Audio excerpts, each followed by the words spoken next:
Welcome, everybody, to another episode of the Amateur Experts Podcast, where we are experts about absolutely nothing. I'm your host, Landon Oliver, here with my co host, Andrew Scott. Yes, sir, man. A little bit less news than I was hoping to have at this point today in terms of NFL stuff to talk about, but we still got a little bit though, right at Yeah, the yeah, buzzer before we decided to sit down. yeah. Uh, luckily, old Jarrah came through with a pretty big deal today. Then we got, a few franchise tags that happens. A couple of them happened today, and then we had one kind of towards the end of last week. But franchise tags haven't really been rolling through. But then again, the cap number hasn't really been released either. That's kind of been delayed. So we'll see what happens with that. But hopefully this means next week when the tampering period starts. I believe Monday is whenever everything pops off Yep. for the legal tampering period, legal. But obviously, we know teams right now are already kind of in talks with agents and stuff like that. But this is kind of when everything gets released is next Monday before things officially sign, and we should have a pretty interesting show to talk about Monday with some of these free agents. Yeah, and it was kind of interesting. I was listening to the Pat McAfee show, and I think it was Kyle Juszczyk they had on there, and he was talking about free agency and how he was like, I mean, like I know legal tampering period starts this day, but like everybody knows Yeah, how it works, and that most of the footwork gets done the combine. at the NFL Combine. Yeah. And he was like, with there being no NFL Combine this year, you might possibly not see as many people, um, popping off with a deal as soon as that contract hits. Like a lot of them probably still will, but he said might be some less of that. And it was kind of cool to hear that insight and think about how just another way that this offseason might be different. But I thought it was pretty funny to hear him say that on the show. Yeah. Yeah. So before we do kind of get started, I do got something I want to say. It's hilarious. You're gonna love this. I just saw the report. Matt Schaub came out. So if you're like, if you kind of go back a few years, you remember Cortland Finnegan and Andre Johnson. Yeah, If you know, you know. yeah, But so Cortland Finnegan got his ass stomped by Andre Johnson, and it was one of the right, funniest ass whoopings of all time. right. Uh, well, Matt Schaub had an interview today, and they were talking about that. Matt Schaub said other wide receivers from other teams paid the $25,000 Oh fine for yeah, Andre Johnson for yeah. whooping Cortland. Like that's how much people hated that dude. Hated him. Man, Yeah, and it was so yeah. other wide receivers pitched in to pay the fine for Andre Johnson for whooping that dude's ass on the field. That's funny, man. Yeah, and like I just thought that was hilarious. I just saw it tonight, so I didn't know if anybody else had heard of it, but I didn't want to let that go without Yeah, people knowing. right. So now that we got the funny thing out of the way, we can get to some more fun stuff. Um, Real quick before we got a little special treat for you guys coming up here. I know Andrew's really excited. More excited so than me, just because he has every pick known to man in that Oh mock yeah. draft. But And I'm pretty actual excited rookie myself. drafts, yeah. So we got a little surprise for you. We're gonna do here live on the show. And on top of this, let's just go ahead and touch Dak Prescott, massive fucking deal. Um, if I believe correctly, it was like 4 years. Um, I can't remember the total It was number. More than one, 160 million with yeah, yeah, 126 guaranteed. and 75 million in year one in the first year of Right. the deal, 75 million, which is fucking crazy. So now, and I know I posted this in the group, um, little group message we have going on. So between four players, uh, those four players being Dak Prescott. Um, let's see here. Let's get off those messages.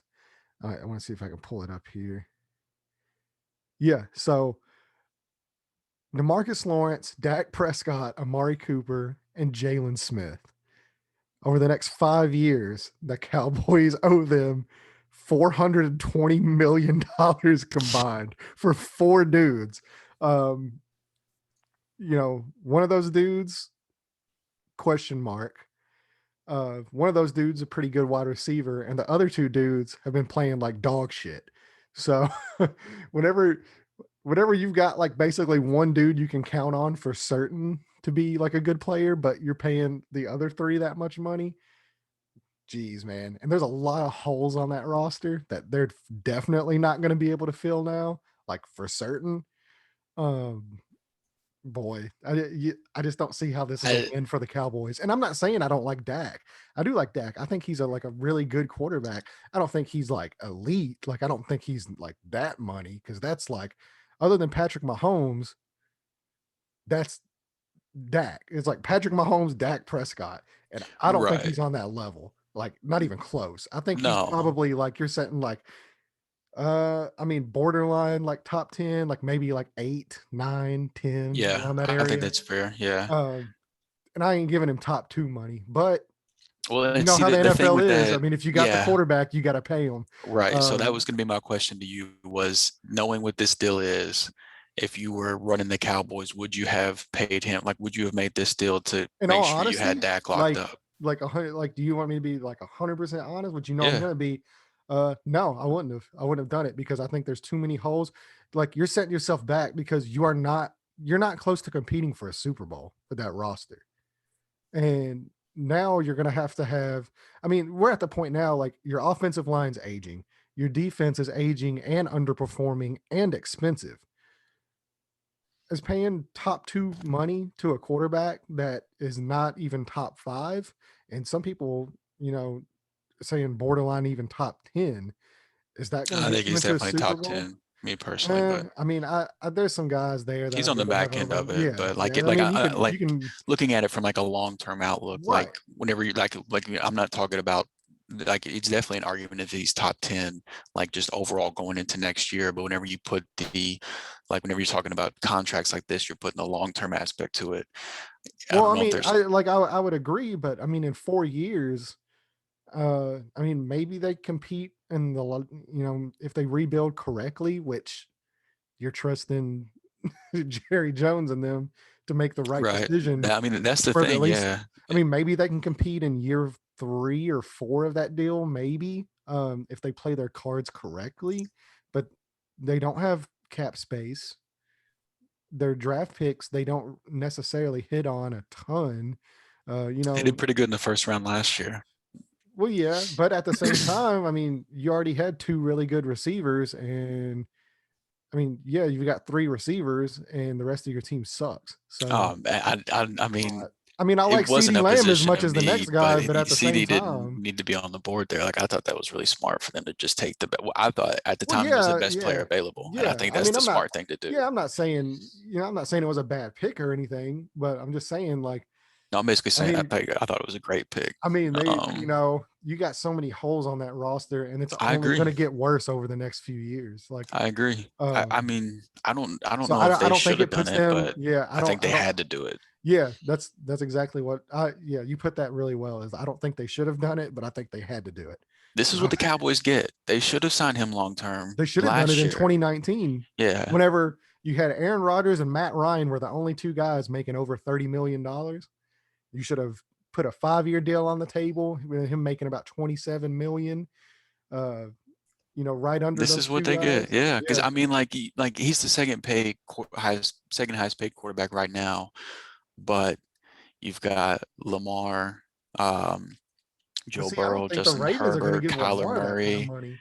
They might not give him that kind of money. I'm just saying there's several quarterbacks that are still going to have to get paid. Like Burrow's going to have to get paid eventually. Herbert's going to have to get paid eventually. Well, I mean, Kyler, you're talking about in 5 years um, from now.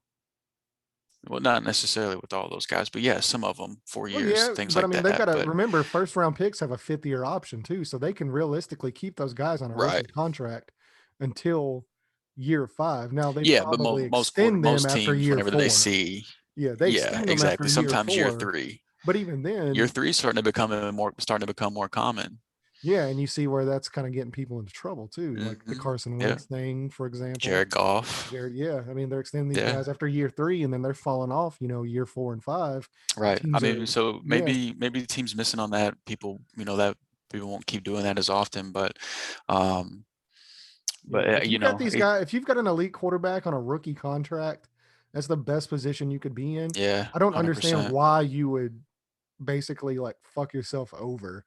early. And Yeah, early. Like Yeah. you're gonna have to give these guys money eventually if they're good. I mean, you could at least, the first 5 years invest that into other positions. Um, and it's paying these guys early, you're taking that advantage away that you Yeah. have there. So Right. like the way like Seattle did it perfectly. They Hmm. surrounded Russell Wilson, you know, which he only had 4 years. He didn't have a fifth year option with him being a top Right. pick, but for the first 4 years, Russell Wilson was making peanuts. I'm talking about like under $1 million a year. Yeah. And the rest of that team was loaded. And we kind of see what happened. They gave Russell Wilson, I mean, he's making what, around 35 million a year. Hmm. And Yeah. I mean, outside of receivers, and you kind of see what's happening. That Yeah. they broke up the Legion of Boom, the offensive line. It is what it is there. Um, they had Marshawn's gone. The defensive line, they had to cut Carlos Dunlap today. Actually, they released him, and that was a guy that they traded for last year. You got 1 year out of that and $11.5 million, and you got nothing to show for it. And you got a quarterback making a shit ton of money now, and you're not able to round out the rest of that roster. So yeah, I think now if Dallas was better at, as far as like, Less holes on the drafting team. and free agent, because it's the Cowboys, it's Jerry. They always want to make the splash move. They don't want to make the right move. And those are two different things. He wants to make the big splashy fun move, and they don't like, the year they drafted Zach Martin. Uh, Jerry was going to draft Johnny Manziel, and it was his son that stopped him from turning the card in that draft, and instead convinced him before he turned the card in to draft Johnny Manziel to not do it and draft Zach Martin. So I mean, that's the kind of Yeah. that's the kind of Yeah. people you have No, running the I get what you're franchise. saying. So Basically, the yeah, way I looked at it was that it was like a definite, obvious win for Dak. Like yeah, he for gets sure, yeah, paid, 100%. like he got the bag, and he gets to be a free agent again whenever he turns 31. Because I think didn't wasn't part of his contract was that there was like a no tag No clause and tag, a no no trade tag and no clause. trade clause. So he gets 4 years of getting the bag, gets to be a free agent again at 31. And on it, I still think it was a partial win for the Cowboys that they get 4 years of Dak, and you figure out the rest later. But um, But see, I don't think and see he's what you can do. And I don't he's not like a Mahomes or well, no, Aaron yeah, but there's Rodgers or nobody anything really like type a of difference Mahomes other than, maker. maybe Um, Brady or Deshaun or something.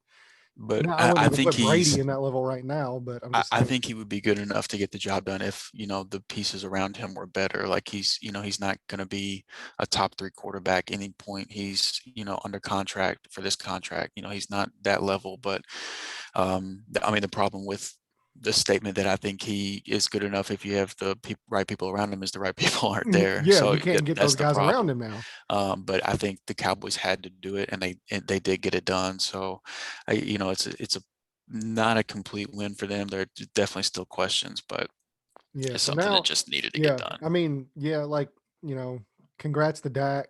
If I was Yeah, a Cowboys fan right now, I don't know if I would be really that excited, because your prospects of winning for the next 4 years, especially with the roster that you have constructed and the money that has been poured into that poor roster, um, I just don't see any way they even get close to compete. I mean, they're going to be lucky to make the playoffs, much less, I think with Dak under Especially if center, Washington gets a quarterback. If Washington gets a quarterback, yeah, that's going to be tough to overcome. If Jalen Hurts is anything good in Philly, that's another obstacle to overcome. I don't really trust the Giants at all.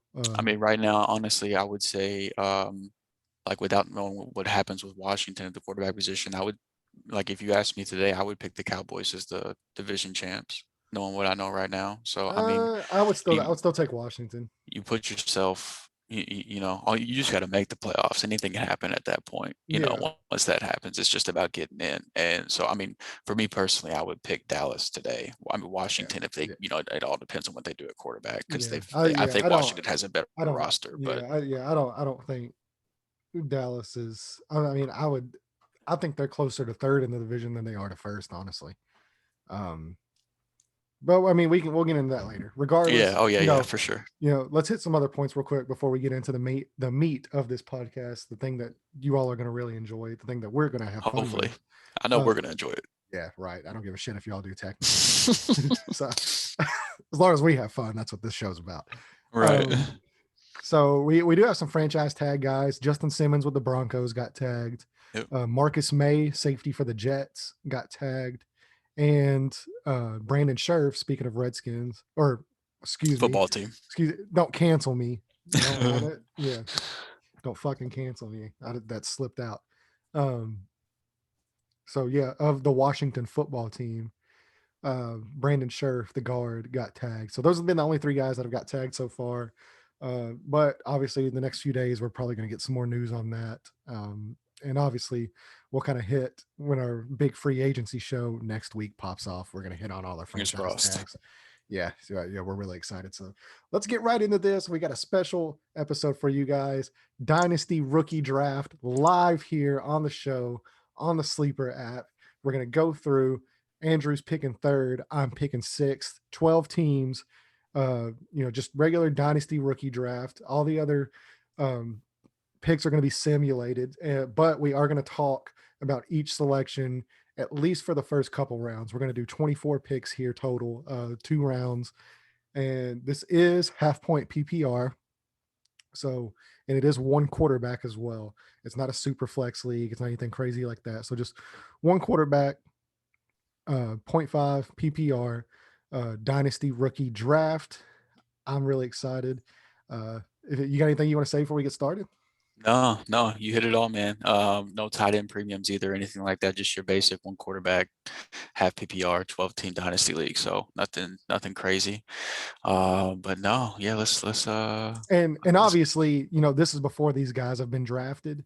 So right. We don't know where they're going. We don't. This is just kind of a fun exercise to see how much our opinions on this change right now before the NFL draft compared to, we'll do another one of these closer to the beginning of the NFL season and get to see, how much this stuff flip-flops. Because I mean, just like, for example, pre-draft last year, I had DeAndre Swift as my running back 1. And then post-draft, it was CEH and Swift was running back 4 for me. Yeah, I had Jonathan Taylor going into the draft as my RB1. And then that worked out. After the draft, I had Jonathan Taylor still as my RB. That one worked out. I love Jonathan Taylor. Oh, speaking of, I got this the other day from a buddy of mine. I know Lanny's going to appreciate this whenever he watches. It's pretty cool. Just in case, we know how running backs are undervalued and all that shit. But just in case he does end up popping off and becomes, I don't know, like the greatest running back of all time, my buddy gifted me a Jonathan Taylor rookie card, special.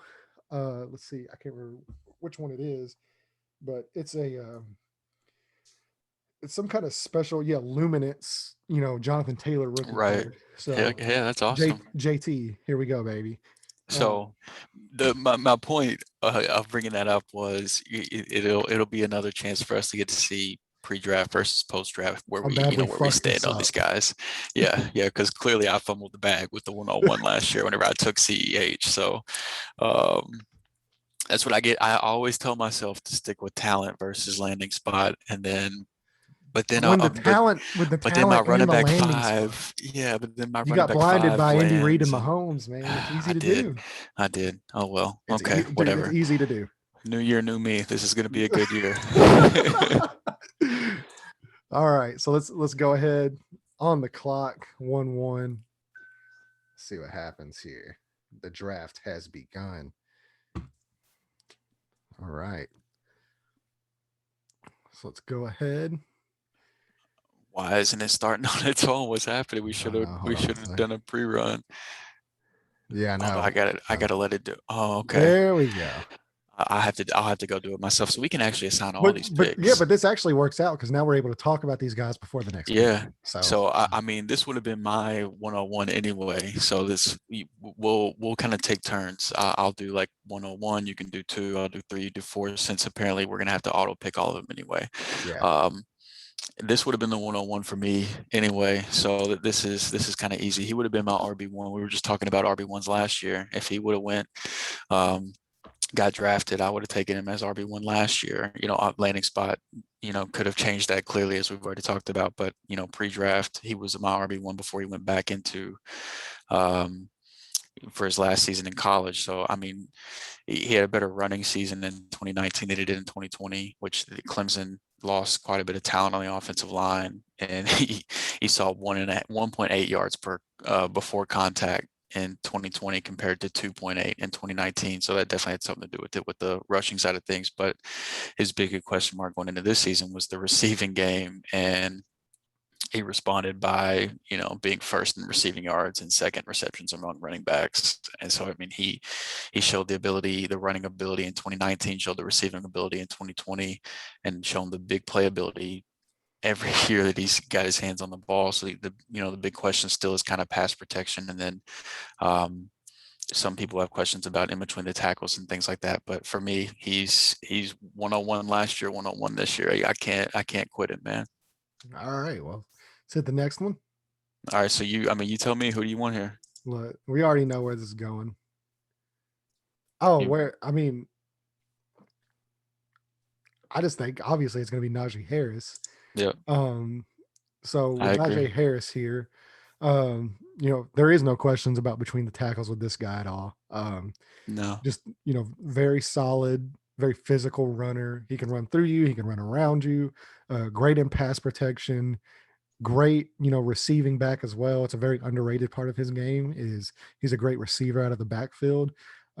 He's just the total package at the running back position. And depending on what landing spot he ends in, I would actually have him as my RB1 over Etienne. Um, so whoever, is picking two here, you got my RB1 in the draft. So that's just pretty much all I have to say. Yeah, I mean, he's the one guy that I could see me having as my RB1 post draft over ETN. Like I don't I don't care where Javonte Williams or Kenneth Gainwell or any of those guys land, even though I like Javonte Williams considerably more than I do the rest of the running back class. But I think Najee Harris is the only one that could go above him for a landing spot wise for me. So I mean, I have no problem with them being the RB1. I think that they're almost kind of 1A, 1B.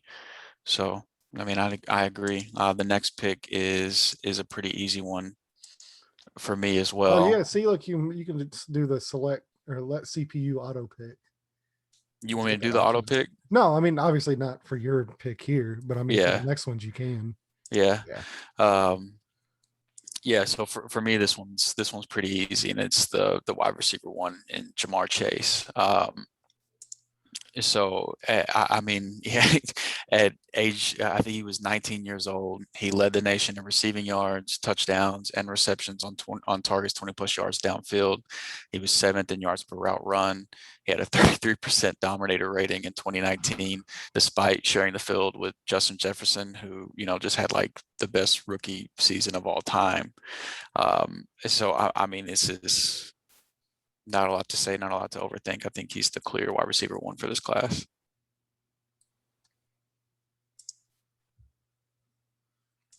All right, so let's just do auto pick here.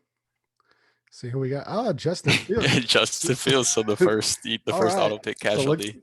it looks like we're drafting with some of the guys in our league today. So Justin Fields, this is a little bit of a surprise to me. But obviously this is going to depend on where he goes, where he fits. But he is very mobile quarterback, big arm, just a terrific prospect that I think in the right offense, say San Francisco, somewhere like that, could Please no. definitely do just huge things with the right team. But it is going to take the right team, and he might actually be a guy that's going to set for a year or so. So we'll kind of see what happens with that. Yeah, and it's looking like that. Even though I have this as a one quarterback league draft, it's looking like this is thinking that this is two quarterback, because Trevor Lawrence just came off right behind him. Who I mean, I think he's the clear quarterback one. Um, for this class, but in a one quarterback league, I'm not going to take Trevor Lawrence at 105 and Justin Fields at 104 Yeah, I'm not or touching a vice quarter. versa. I So won't touch a quarterback in the first round. I would Some make of an these exception guys. this year late in the first round for Trevor Lawrence. I'll talk about that later, but that's what it's looking like is happening. I'm guessing with two quarterbacks coming off at 104 and 105, but now you're up on the clock. So All right. Well, you already know where I'm going with this one. Anytime one of these guys is going to fall, I'm going to take the running back here. So I'm going with my personal favorite running back out of this class, Javonte Williams. Uh, Guy's just an absolute monster. Most tackles broken over the last couple years, and then on top of that, so he's either gained a first down or touchdown on 40.7. So basically 41% of all of his carries. He's gained either a touchdown or a first down, which is just wild. It's just wild. Like the guy's just a monster. Most runs with 10 plus yards after contact with 41. That's over Etienne. That's over, some of these other guys. So he's my personal favorite player for me to watch in this draft. So yeah, the fact that I'm getting him at 6 with my pick here in this draft, home run. yeah, I was glad it landed to where you got to talk about him, because I know whenever we talked about the our NFL draft, whenever we did a mock for that, I know you mentioned he was your running back 1 for this class. So it's perfect that it landed. He's running back 3 for me, so not terribly far behind you, but yeah, I do have Etienne and Najee Harris in front of him, but it's kind of poetic how it worked out that you got to talk about him. So to run down the next couple of picks that happened, Devontae Smith went at 107, Jalen Waddle at 108, Kyle Pitts at 109, My Rashad, boy. yeah, our Rashad boy, Bateman, 110. Rashad Bateman at 110, Rondell Moore at 111, and Kenneth Gainwell closed out the first round at the 112. So Any of these guys stick out to you as far as you know, is any of these guys would you might consider a steal at any of these spots here? Yeah, Rashad Bateman is at 110 is definitely a steal for me. He's my 6th overall player and 3rd overall receiver. I think Kyle Pitts here at 1.9, Yep, I would consider, especially I with the agree. state of the tight end in fantasy. I mean, you got your big two, you got your Kelsey, who in a dynasty league is, he's getting older. I He's mean, going to be he's what, 30. 32. He's going to be 32 this coming up Oh, season. really? Oh, Yeah, wow. him and Gronk are the same age, which is weird to think about. And actually, Kelsey's a little bit older than Gronk. So do with that what you will. But George Kittle is obviously my dynasty tight end 1. And then when you got your guys like Hawkinson, your younger guys, Noah Darren Fant, Waller definitely needs to yeah, be in Darren the. Waller for sure. Love Darren Waller. But outside of that, it's a little murky in those waters. And anytime you have a tight end as talented, who Kyle Pitts might be the most talented at that position we've seen come out in quite a while. I agree. I And love Kyle uh, Pitts, man. and he's honestly a guy too that it might say tight end by his name. He's going to line up a lot at Oh, receiver, and he's a receiver he's in a going to tight end's body that and can he's going play to like a start receiver. and he's going to start mossing dudes on the outside, and they're going to be like, well, why does he have tight end eligibility? So you basically get to throw another wide receiver in your tight end spot with that kind of a volume. Yeah. I mean, And he had 4.91 yards per route run against man coverage, which is second among all players, like yeah, receivers, tight ends, doesn't matter. And no other tight end averaged over 3.0 yards per route run. And he was yeah, at 4.91. So, like, it's a clear, no question, he's the tight end 1, damn near the wide receiver 1, of this he would be class. like, honestly, like if he was if they classified him as a wide receiver, he would be my wide receiver 1. He Yeah, just he the looks like the Randy Moss of tight ends, and I like, and people are gonna kind of get shocked by that, but I'm just saying, when I watch the dude, like, he looks like if Randy Moss put on 30 pounds and played tight end, that's what Kyle Pitts looks like to me. yeah, he's special. I mean, I had him right now as my 7th player overall, partly to do with the fact that, with the tight end classification, they're not as demanding as the wide receiver position in terms of, how many you start in a roster and things like that. So I did have him below Bateman and But see, that Jalen works in my Waddle. favor though, as far as like considering him a steal, because if you can get a guy like that, and you get set at that position for a long while, Oh multiple, yeah. 10 years, then, you can fill those other spots in with, there's going to be a lot more decent wide receivers come out than there are tight ends. Right. And if you I can agree. lock down the tight end one, if you can lock down that tight end one spot on your fantasy team, and you worry about some of those other spots, uh, with some of the other players. I mean, now obviously you want wide receiver one, you want multiple wide receiver ones and running back ones. Like, that's part of everybody wants that. But realistically, uh, if you can get a wide receiver two or wide receiver three in that flex spot over having two wide receiver ones and a tight end 10, you're going to get a lot more value out of having that tight end one and a wide receiver one and a wide receiver two, Right. as opposed to two wide receiver ones and, tight end 5, 6, Right. because that's how big of a drop off there is at that position. Yeah. No, I mean, I agree with what you're So saying. I have him as And my I, fifth rated player on the board. I have okay. Etienne, Harris, Javonte, and Jamar Chase, and then I would have Kyle Pitts. And depending on Okay. where those guys go, that could also fluctuate as well. Yeah, I mean, we're not too far off. I've got ATN, Najee Harris, Jamar Chase, Javonte Williams, and then Jalen Waddle and Rashad Bateman. I did put those two receivers over him, and then I have Kyle Pitts at 7. So I mean, with him going at the 109, seventh overall player, and gonna be same thing with Jalen Waddle. I've got him as the 5th overall. He went at 108. So I mean, and with the quarterbacks being picked there, actually leads me to my next point. So going to the 111. The way that I've kind of looked at this group of guys is there's 9 guys I'm comfortable with taking before I take the first quarterback in a 1 quarterback league. Yeah. And so that's Etienne, Najee Harris, Jamar Chase, Jalen Waddle, Devontae Smith, Javonte Williams, Kyle Pitts, Rashad Bateman, and Rondell Moore. Whenever those 9 guys come off in no particular order, that's whenever I pull the trigger on Trevor Lawrence. So I mean, with the part of the ADP with it being so early in the process. And then I think we're playing in a 2 quarterback league, with these guys coming off earlier. But I am more than comfortable with taking Trevor Lawrence 10th overall this year. I think that's where the first quarterback should come off the board. Yeah, there's still a lot of talented running backs and receivers after that, but I think that's kind of where the closest to sure thing part starts to kind of drop off for me. So that's where the 110 is kind of where I've started to look at as Trevor Lawrence, or deciding between Trevor Lawrence or somebody like Kenneth Gainwell. Like he's my 11th player right behind Trevor Lawrence, my running back 4. So that's kind of where I draw the line Yeah, in but the see, 1 quarterback league. yeah, but going into that as well. So to play devil's advocate here, is Trevor Lawrence at 10, or say you get Zach Wilson at 210, a full round later. Is the talent level big enough there, depending on the situation? Because we know Trevor Lawrence is going to Jacksonville. We don't necessarily know, where some of these other guys are going.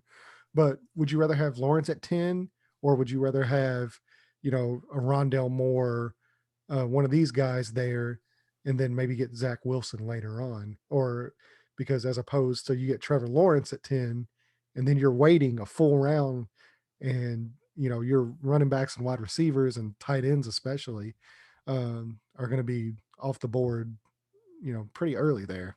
Yeah, I mean, it's very team dependent too, because I mean, if you're picking 110, then I'm assuming you have a Good decent roster. team. Yeah, you And need a good fantasy quarterback to if pick you that don't late usually. if you don't have any glaring hole at the running back or receiver position, and like you could use an improvement at the quarterback position, I think it's worth the investment for what he's going to bring just in terms of stability to a fantasy team moving forward. So I mean, it is team dependent, but because I mean, like if Rondell Moore's still on the board, or Rashad Bateman, these guys we're talking about, I'm saying like the quote unquote big 9, the way that I've looked at it so far, there's tiers within those 9 players, but those 9 players are kind of the ones that I've really just fallen in love with. Outside of those guys, I'm comfortable with going with Lawrence at that point, especially over Zach Wilson. Honestly, I like just because of their rushing ability. I like Trey Lance and Justin Fields more from a fantasy standpoint than I do Zach Yeah, Wilson. yeah. I He was would just be saying. I was just throwing a name out. Like right, maybe like, you could but get him at 210 as opposed to 110. yeah, I would still if those one of those 9 guys are on the board, I would take Trevor in the first over taking Zach Wilson in the second. I would Yeah. go that route. Okay. All right. So All right. So the next 2 picks were 2 tight ends, 2 of which I wouldn't be touching at this point, now I do like Brevin Jordan a personally. lot. I'm a big fan of Brevin Jordan. I don't mind a tight end out of Penn State either. I don't want to butcher his name, but I don't really mind him And either. I then don't think it would Tommy be bad. Tremble, tight end out of Notre Dame. He's another guy to really watch in the draft process. Just fantastic receiving option as well. So I would have him over, um, Pat Freiermuth. I think is how you pronounce his last name. I would honestly rather take Tommy Tremble, but outside of that, I do like Brevin Jordan a lot. Well, for me, this makes it really easy. Though, looking at this, and the pick for me is going to be kind of for the moment this is a very rotating position for me. I know who my top 5 receivers are from this class, but I've been struggling with who's going to be receiver 6. And so if you ask me today, it's Terrace Marshall Jr. from LSU. He had a low dominator rating compared to some other people prior to his 2020 season, but he did have to share the field with Justin Jefferson and Jamar Chase. So kind of easy to understand why, but he had a 46% dominator rating in 2020. His yards per route run and his catch rate were both up despite seeing the same amount of targets in 2019 and 2020. So, I thought that the little bit that I haven't got to watch a lot of him, but the little bit that I have got to watch, I was pretty impressed. And, with the dominator rating that so for me, once I get out of the guys that I've been able to watch a lot of, and it's a little bit less eye test that I have to go off of. I like to look at the dominator rating, which is the number of touchdowns and receiving yards in a particular player commands within their own offense, and then the breakout age. So the age that a receiver reaches a 20% dominator rating for the first time. It just basically what I've read is those are good determinations of seeing if it's going to translate or not. So the dominator ring was a little later for him for who he played with, but I like what I saw after after Jamar Chase and Justin Jefferson were no longer in the picture. So as of right now, he's at that spot for me. But there's a couple other receivers like Kadarius Toney and Tylan Wallace that I like too. So that wide receiver 6 position looks like it could be fluctuating a lot. Yeah. All right, let's get our next couple picks here. So we got Amon-Ra St. Brown out of USC, wide receiver, Tylan Wallace, wide receiver out of Oklahoma State, I believe, if I'm not mistaken. Yeah, and so now this actually leaves the guy that I was hoping was going to be there at that spot. He's actually pretty far down the board, but he's probably one of my favorite wide receivers to watch in this class, and that is Elijah Moore, wide receiver out of Ole Miss. Now, some people might consider this a reach, but I think the speed and the way this guy, can make moves with the ball in his hand, he's just a touchdown machine waiting to happen. Also a big fan of that Dyami Brown pick as well. Really like him as well. So, but yeah, I'm a big fan of Elijah Moore. So that's where I would go in that spot. I think he's just got the floor might be a little lower, but if I'm picking at 2-6 in a rookie draft, I'm looking more for, maybe the guy's not going to compete this year, but next year, that higher upside, lower floor kind of a risk pick at that point.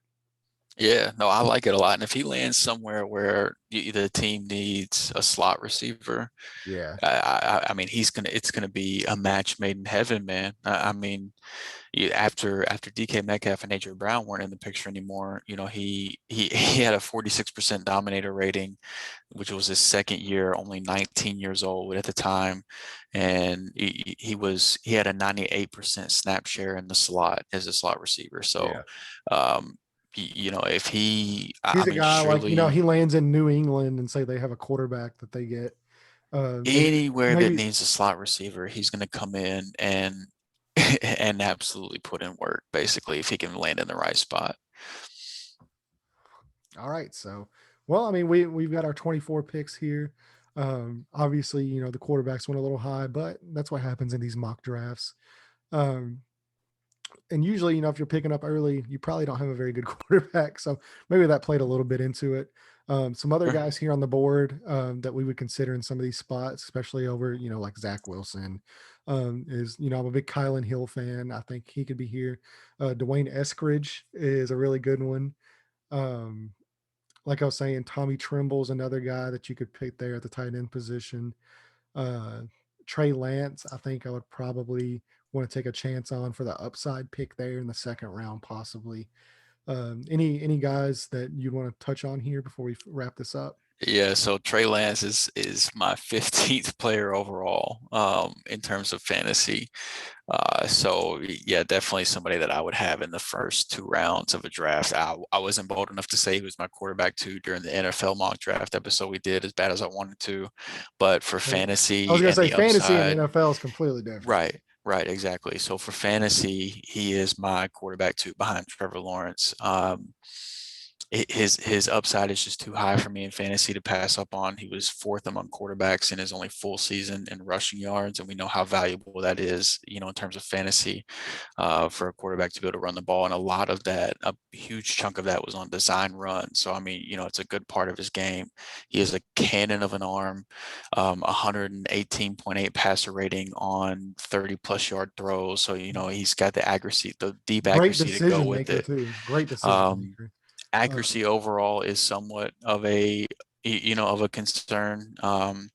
I think I read something on PFF that it was like under 50% of his passes in his career were deemed to have accurate ball placement. So overall accuracy needs some work, but you can't teach the arm and the athletic ability and Well, whenever that you too, watch and him, he man, it's hard to just you can't well, the stop, offense he man. comes from too, is a very pro ready offense. Right, They give them a lot of, um, I'm trying to think of the word here, a lot of stuff to play with there at the line of scrimmage, where they can basically make calls themselves, and they're counted on to get their team in the right position there at the line of scrimmage. They're not looking over at the sideline, looking at poster cards, with cartoon characters on them to see what they need to run next. right. And yeah, just great decision maker. Doesn't make a lot of mistakes. Fumbling might be a little bit of a problem, but obviously that can be worked on at the next level. Doesn't throw a lot of picks though. He's just No, definitely didn't do that. he's gonna be a developmental guy. Yeah, That's yeah. I mean, he might not be he's starting this year, but if he lands in the right position, and they're able to coach him up, he's a guy that can have a Mahomes type of impact. Setting behind a guy and then come in and just light the world on fire the next year. right. Yeah, I mean, I had 8 receivers, 4 running backs, and a tight end coming off the board before him. So I'm definitely willing to take the gamble if I'm in the mid-second round, and I don't have any glaring needs there to where I would need to take a gamble at another position. I think the upside is just, it's too much to ignore. So I would definitely have him in the second round. And I mean, the Trey Sermon, the running back out of Ohio State, depending on landing spot, I think he could be definitely worth the second round pick. And I think there's a bunch of receivers, man. Tutu Atwell out of Louisville, Jalen Darden from North Texas, um, Diami Brown at North Carolina. I think he went right at the end, right? Yeah, I'm a big fan I of him. like that as well. So I think could have went 3 rounds comfortably right now with this class and been okay with a lot of the picks after the first 3 rounds. It's kind of tough, yeah, no, I think this is um, a class that has some, like, as far as top end talent goes, like Trevor Lawrence, Kyle Pitts, Jamar Chase, Najee Harris, or Travis Etienne. Like at every position, this team has this class has some of the best top talent, top end talent at each position that I've seen in a while. That at least that I can remember off the top of my head right now. Well, I don't know. I don't think the running back class this year is as good as last year. Um, Oh no, but I I don't agree. think it's I as deep. agree. Um, Now the wide receiver class, I think this year is a little bit deeper and better. Obviously, we still need to see what happens with guys like last year. You know, you got guys like Laviska Chenault, guys like that who Mhm. are poised, for kind of a bigger season this year, especially with Urban Meyer arriving there. Um, Obviously, we'll see what happens with Jerry Jeudy with the quarterback situation there, but he's another guy that is extremely talented guy, just needs to be, throwing the ball. Um, These last 2 years overall, man, just from a dynasty standpoint, have been like, this year we haven't even gotten yeah, completely through, but this year and last year have been a blast. yeah, So and it's one of those like, I made the decision last year to cut bait with a lot of high end players, um, to kind of load up on draft picks to rebuild, for this year, or for the future.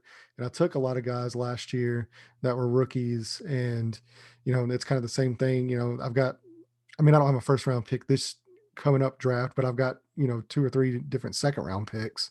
And then I've got some players I could kind of package to try to move up into the first if I need to, which I don't really need to. But um, yeah, it's it's just the one running of back it's position for me. To get back to your point, I don't think that this year has as much depth at the running back position. Like there was a clear 5 players I liked last year. Really sick. There was 6 running backs that I liked a lot last year. With Jonathan Taylor, DeAndre Swift, Cam Akers, Clyde Edwards-Helaire, Antonio Antonio Gibson. Gibson, and there's one more that I'm forgetting. I don't think I said Jonathan Taylor. I don't know if I did, but Yeah, you did. there were 6 guys. If you follow fantasy, you know who I'm talking about. I did say Jonathan Taylor. Yeah, J.K. Dobbins. That's one I didn't say. yeah. And so you're not There were even six getting guys into that the I James liked a lot. Robinson, guys like that as well. So he Yeah, was an yeah, afterthought no, last but year. this year there are basically 3 guys that I think could step in and command a workhorse. Low with Travis Etienne and Najee Harris and Javonte Williams. Outside of that, I don't think that there's as many other great options, compared to what there were. Even like pre-draft last year, I felt that way. It's where there were 6 running backs that I really liked, Yeah, and this year there's only really 3. yeah. But I like Um, this year's wide I, receiver I, class a little bit more. This yeah, is a good year to need a I could wide definitely receiver. see that as well. Right. Yeah, it is definitely a good year to need a wide receiver, both free agency and through the draft. Yeah, true. So, well, that'll wrap up our little excursion here into the Dynasty fantasy world. Obviously, after the draft, we're going to be putting together a lot more fantasy, podcasts and stuff like that to kind of get everybody prepared and kind of give you kind of a glimpse into our thinking of what we do with fantasy. Um, but I do believe, obviously, with me being the resident champion on the podcast, a guy that's actually won a championship, is, my words carry a little bit more weight. But I'm just I'm just fucking with you. I Fair, fair. Yeah, I got I just wanted to get that reaction before we hopped off here. Yeah. Um, so all right, well, we appreciate you guys listening. Obviously, I'm going to leave the closing statements here to our YouTube master.